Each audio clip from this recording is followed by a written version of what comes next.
fellowship alumni. And the objective is twofold, both to help grow our future leaders and also help them get integrated in our community and grow their network. This is a program where it is very driven and led by the students themselves. They put together a project proposal of a topic of interest, and we look for mentors in industry and pair them together to partner and help them develop their project and their research development. The program starts typically in August.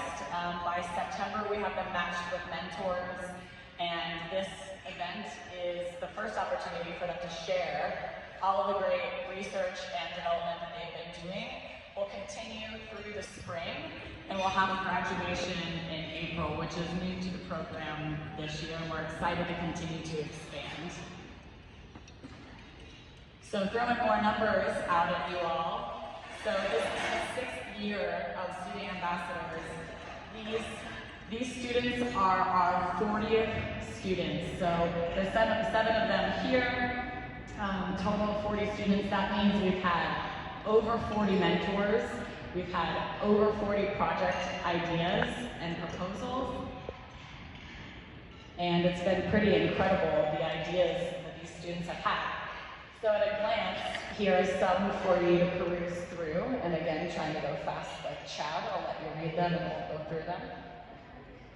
So our classes each create a logo. So that's the logo you're seeing here on your left side of the screen.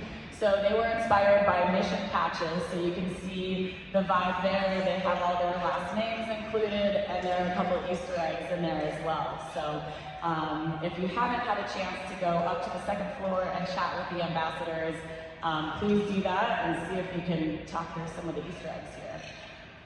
I want to say a big thank you to Deborah Wilcox. This program was her brainchild, and I have had the pleasure of working side by side with her. And this year, I want to give a shout out to a larger committee. It's the first year we've had an additional support group from a committee, and it's made a huge impact. So thank you to everyone who's contributed. With no further ado, I'd like to introduce our first ambassador, Aedan.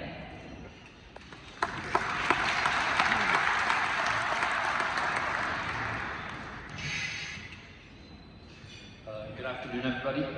My name is Aedan Brander. I'm a junior at Cherry Creek High School. Just a little bit about me. I was born and raised in Hungary.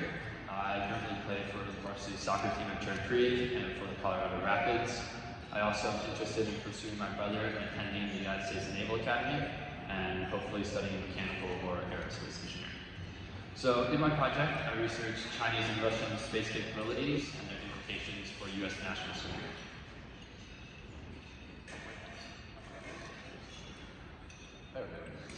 So my inspiration for this project came primarily from the CSBR internship and from cybersecurity classes that I'm taking at Cherry Creek. I also believe that this industry is a pioneer for technology for the next few years, for the next century to come. So in my project, I analyzed counter-space weapons and satellite constellation.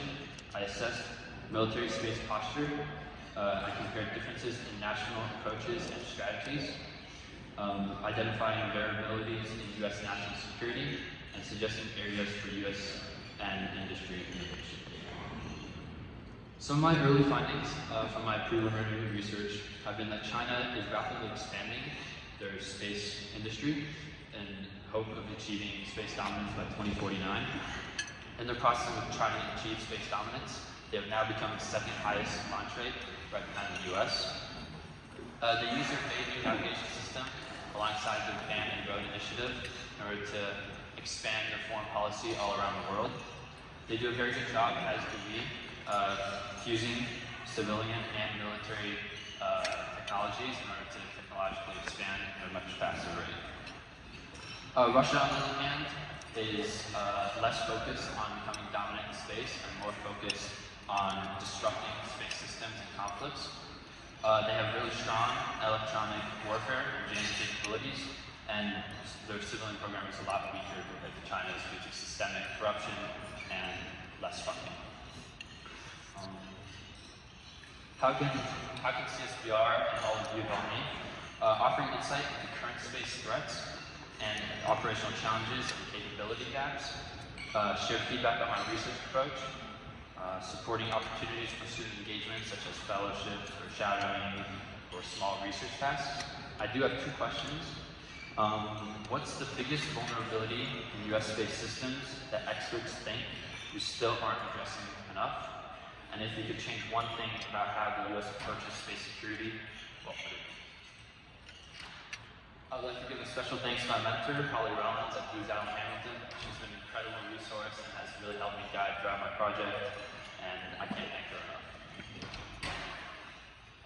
Here's my QR code to my LinkedIn. If you would like to talk or like to help me throughout my research, I would love to connect. Thank you very much.